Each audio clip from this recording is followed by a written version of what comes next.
Welcome back to part 2 of the free Alight Motion XML series. In this video, I'm going to give you another collection of XML presets that you can use to make your edits faster, smoother, and more professional.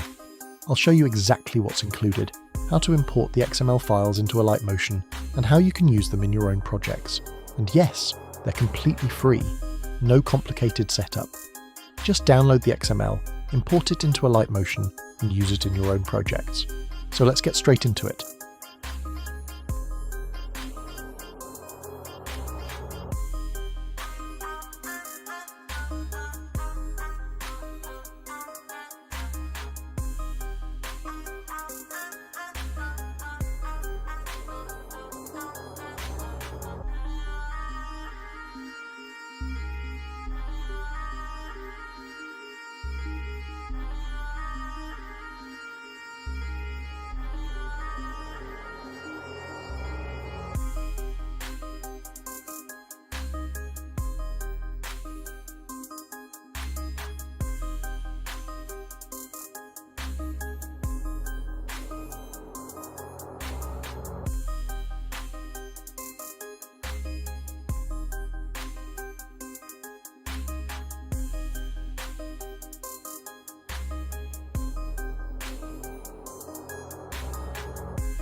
I hope these XML presets help you save time and take your Alight Motion edits to the next level.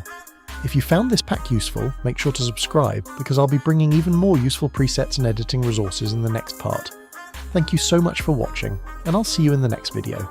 Keep creating and have a great day.